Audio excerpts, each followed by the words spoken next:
suis à l'affût, dans un coin de nature extraordinaire. Ouh, regardez ça. Deux magnifiques canards de Rouen. Ont dû s'échapper d'une ferme.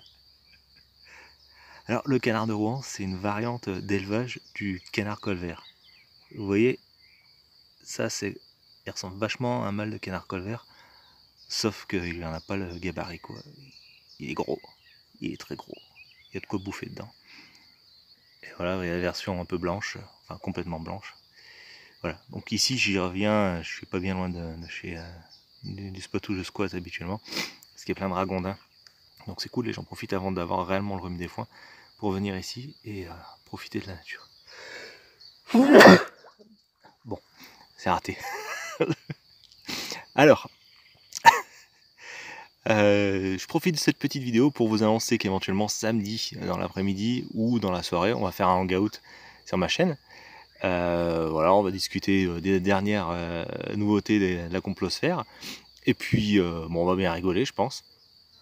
Alors, j'invite toute personne de bonne volonté à venir nous rejoindre. Et puis voilà, pourquoi pas, hein, s'il y a un platiste qui veut se proposer de venir nous rejoindre dans le panel, comme on dit, eh bien, on fera en sorte de l'accueillir gentiment. Promis, ça va bien se passer. Enfin bon, platiste, peu importe. Hein. Après, d'un côté, on n'est pas des médecins non plus, donc on n'aura pas vraiment légitimité à parler des dernières nouveautés vis-à-vis du Covid-19. Mais bon, s'il y a un toubib ou s'il y a quelqu'un comme la fois dernière qui est du milieu, qui veut venir nous parler un peu de ce qui se passe et de ce qui vit dans les hôpitaux, il n'y a aucun problème, on est là pour écouter les gens. Voilà. Et bien, sur ce, sur cette très courte vidéo, mais alors vraiment très courte, je vous dis éventuellement à samedi soir. Alors, je propose éventuellement de commencer le hangout vers 21h. Voilà. S'il y a des personnes, et s'il y a beaucoup de personnes qui viennent et qui disent qu'ils préféreraient que ça se passe dans l'après-midi, voilà, faites-le moi savoir, éventuellement, je pourrais le décaler vers l'après-midi. Voilà. Ou bien dimanche, hein, ça dépend.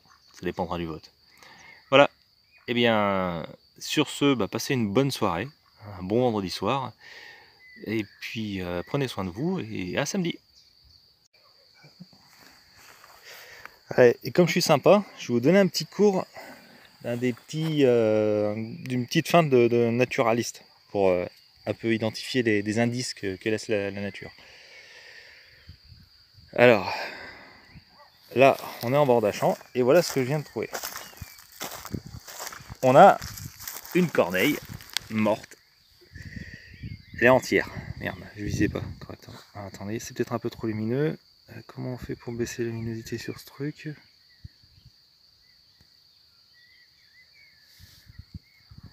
Bon, on s'en fout, voilà. Alors, comment on peut déterminer si la bestiole a été tuée par... non, elle est bien sèche. Hein. Ouais, c'est une belle corneille qui s'est fait buter. Comment on peut déterminer si elle a été tuée par un chasseur, par un renard ou bien par un rapace? Alors, la première chose qui me dit que c'est un rapace qui l'a buté, c'est qu'on a les muscles pectoraux. Donc ça c'est l'os du bréchet. Et autour de l'os du bréchet, il y a les muscles, il y a les pectoraux. Et c'est ça qui permet aux oiseaux de voler. Voilà. C'est chez les oiseaux, c'est les pectoraux qui sont hypertrophiés, qui permettent un vol battu sur de très longues distances.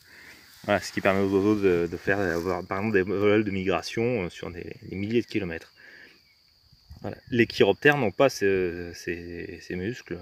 Bon, elles ont développé des pectoraux pareils, mais il n'y a pas cette attache, le bréchet, cette crête osseuse qui permet beaucoup plus de muscles d'y être insérés et donc de venir. Donc il faut savoir que les rapaces, quand ils butent une proie, la première chose qu'ils vont faire, c'est, enfin la chose sur laquelle ils vont se focaliser, c'est emmagasiner un maximum d'énergie. Donc il faut vraiment rentabiliser la prédation, donc ils vont bouffer les muscles. Donc ils vont s'attaquer aux pectoraux, mais aussi aux muscles qui se trouvent sur le dos. Il y en a un peu moins.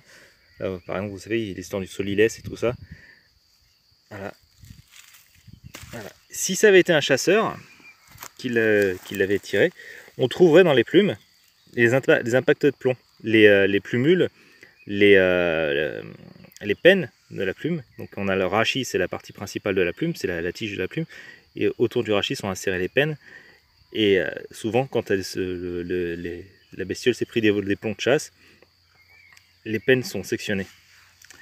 Voilà. Si ça avait été un prédateur terrestre, un mammifère, ce dernier, il mâche. Donc déjà, il aurait plumé la corneille. Il l'aurait plumé, mais vraiment, il aurait éparpillé les plumes tout autour. Mais surtout, il aurait mâché, il aurait détaché les ailes. Les ailes seraient détachées du reste du corps et les plumes auraient été mâchées. On aurait des traces de mâchage, mâchouillage. Je pense même qu'il aurait bouffé les pattes.